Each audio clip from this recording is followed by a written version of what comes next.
Hello दोस्तों, कैसे हो आप सब लोग। तो आशा करती हूँ कि आप सब लोग एकदम बढ़िया होंगे। तो दोस्तों चलिए आज का ब्लॉग शुरू करते हैं।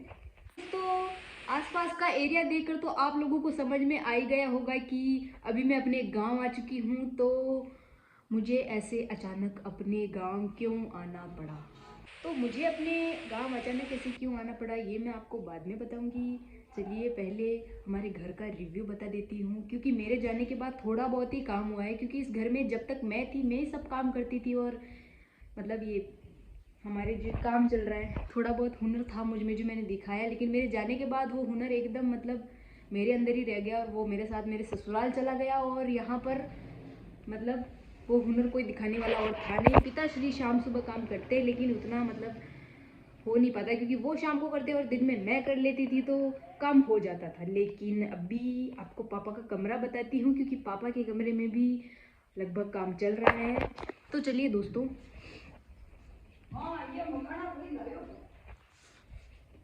तो गाइज एक नज़र डालते हैं दादी के कमरे की ओर। सो ये तो आपने पहले देखा ही है। इधर देखिए दोस्तों मेरी दादी की हरकतें। मैंने इतना मना किया था कि दादी एक भी कील मत लगाना कमरे में, लेकिन ये देखो एक यहाँ पे लगा दी, एक यहाँ पे लगा दी, इधर भी लगा दी, और पता नहीं और कहाँ लगाएगी। और अभी तो हमारे कांच, दादी के कमरे में जो कांच था वो कांच लगाने की कीलें, अभी वो कीलें भी लगानी। तो मतलब कांच की मैंने बोला था कि कांच कांच की कीलें लगा देंगे दादी, बाकी कीलें हम नहीं लगाएंगे, क्योंकि मतलब ऐसे खड्डे हो जाते हैं और ऐसे ऐसे अच्छा नहीं लगता है। मतलब ऐसे नीचे या ताक वाक में भी हम अगर ये भगवान जी की तस्वीरें लगा दे तो भी मतलब अच्छा ही लगता है। और अगर टांगने का भी हो तो मतलब एक सिस्टम के साथ हम अगर इन सब चीज़ों को हैंग करें ना तो अच्छा लगता है। लेकिन अभी भगवान के लिए ऐसा नहीं बोलते। आजा आजा। तो गाइस इस कमरे की ताकों में तो ये सब इपॉक्सी लाया दी गोरी बाल्टी दी। तो दोस्तों अभी नज़र डालते हैं पिताश्री के कमरे की ओर। तो दोस्तों देखिए यहाँ पर भी टाइलें लग चुकी है, और ये टाइलें मेरी गैर मौजूदगी में लगी है। घर का बाकी सब काम तो मेरी मतलब मौजूदगी में ही हुआ था, लेकिन जो टाइलें मतलब वो इस कमरे में जो भी काम हुआ है वो मतलब मेरे गैर मौजूदगी में है। तो दोस्तों ये देखिए यहाँ पर ये टाइलें लगी हुई है, बहुत ही ज़्यादा मतलब एकदम अच्छा हो गया है कमरा। और पिताश्री ने अपने कमरे की ताकों में से एक भी ताक बंद नहीं करनी थी। और यहाँ पे देखिए ये सिस्टम सेट कर दिया। मतलब मेरे को ज़्यादा कुछ ऐसा लग तो नहीं रहा है ये अच्छा, बट अब पापा ने किया है तो उसका हम लोग कुछ नहीं कर सकते। क्योंकि अगर इनमें से ये जो ताकें हैं वो हट जाती ना, अगर एक आधी रह जाती, ये इधर इधर की रह जाती और ये हट जाती, या फिर ये हट जाती और इधर की ये रह जाती, तो मतलब कमरे में ना एक अच्छा सा लुक क्रिएट हो जाता। बट वो काम क्या है, मेरे पापा जब तक काम पे गए थे तब तक मैंने दादी से मतलब दादी को बहला फुसला के उनको मना लिया है कि दादी ये ताक अच्छी नहीं लग रही आपके कमरे में, इसको बंद कर देते। लेकिन पापा, मैं मतलब जब ससुराल से वापस आई तब तक पापा ने ये सब कुछ कर दिया। तो अभी क्या ही कर सकते हैं। वो कहते हैं ना कि तब पछताने से क्या ही फ़ायदा जब चिड़िया चुग गई खेत। तो ये खेत अब चुग चुकी है, अब कुछ नहीं कर सकते। तो चलिए ये हुई बढ़िया। तो जा रहा क्या, तो जा रहा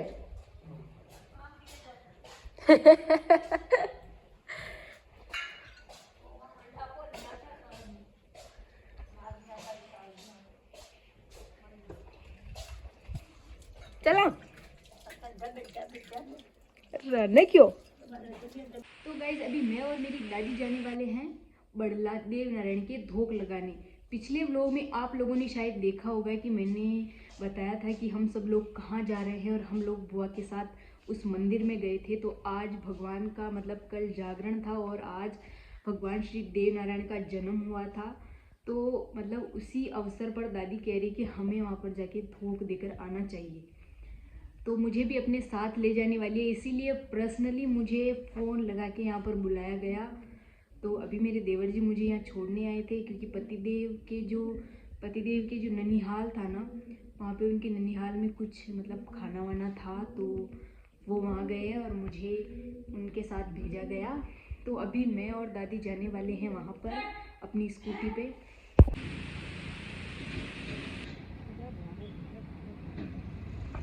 तो दोस्तों अभी हम लोग निकल चुके हैं और अभी दादी को ठंड लग रही है रास्ते में। जैसे करूँ ना प्यारी यार लटकी मैंने,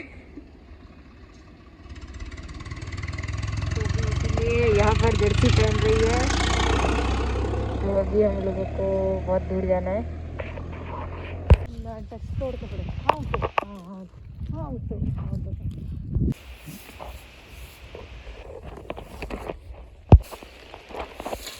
गाइस अभी यहाँ पर साफ सफाई का काम चल रहा है और सजावट हो रही है वहाँ गुब्बारों से तिरंगे कलर की। तो दोस्तों अभी हम सब लोग मतलब मैं और मेरी दादी वापस आ चुके हैं हमारे घर पर और उधर देखिए कुंभकर्ण जी सोने के लिए पौड़ चुके हैं और मैं भी वहाँ पे थोड़ी देर धूप में लेटी रही। ठीक है, अभी मेरे मोबाइल में चार्जर ख़त्म हो गया है तो अभी मैं फ़ोन को भी चार्जर लगा देती हूँ और अंदर ही सो जाती हूँ और सोते सोते वीडियो एडिटिंग कर लेती हूँ। तो दोस्तों इतना तो मतलब मेरी माता श्री भी मुझे यहाँ गांव में जल्दी नहीं उठाती और वहाँ पे भी सासू माँ नहीं उठाती जितना तो आज मेरी दादी ने मुझे जल्दी उठा दिया। 5 बजे ही उठा दिया सुबह और 5 बजे ही वहाँ पे धुनी वुनी तापने बैठ गए और उसके बाद थोड़ी देर देवता के दर्शन किए देवता के दर्शन किए और फिर वहाँ से 7 बजे रवाना हो गए और रास्ते में हमारी दादी की बहन की लड़की का ससुराल था। थोड़ी देर वहाँ पे रुके, चाय वाय पी, खाना वाना खाया और फिर वहाँ से रवाना होकर हम लोग यहाँ आ गए। तो दोस्तों अभी लगभग टाइम हो रहा होगा सुबह के 11:30 बज रहे होंगे और अभी हमें आए हुए लगभग आधा घंटा ही हुआ होगा। तो समथिंग 11 बजे हम लोग कुछ यहाँ पर आ गए थे और आगे आके देखा तो हमारे सांवरे सिद्धू और हमारी भाभी भी वापस आ चुकी थी उनके गांव। तो टाइमिंग बहुत ज़्यादा सेम मिलती है हम दोनों की लाइफ की। तो दोस्तों आप लोगों को बता दूं कि मेरी भाभी भी उसी दिन अपने गांव गई थी जिस दिन मैं ससुराल गई थी और ये भी कल ही वापस आई अपने गांव से और मैं कल ही वापस आई थी अपने ससुराल से। लेकिन अभी टाइमिंग सेम नहीं मिल सकती क्योंकि आज मैं वापस जाऊँगी अपने ससुराल और वो रहने वाली है यही अपने ससुराल। तो दोस्तों हम दोनों की ज़िंदगियों में टाइमिंग वगैरह के अलावा भी बहुत सारी चीज़ें सेम मिलती है, बस हाइट का थोड़ा सा मतलब लफड़ा है। बाकी बहुत सारे लोगों के मुंह से हम लोगों ने ये सुना है कि हम दोनों की शक्लें मिलती है। मतलब सब लोग हमसे मिलते हैं तो थोड़ी देर बातचीत करने के बाद बोलते हैं कि आप दोनों बहनें हो। मैं कि नहीं भाई हम लोग बहनें नहीं हैं, हम लोग ननंद और भाभी हैं। लेकिन कोई विश्वास नहीं करता है क्योंकि मतलब उनको लगता है कि हमारी शक्लें एक जैसी मिलती है। तो चलिए दोस्तों अभी मैं अंदर जाती हूँ। तो इधर भाभी जी निकाल रही है झाड़ू और हमारा सांवरेश भी उनका फुल साथ दे रहा है झाड़ू निकालने में। अरे मम्मी कटेगी सांवरा, मम्मी कटेगी थारी वाह तू कहीं कह लियो आपने सीधू कटे हुई क्यों कोई यो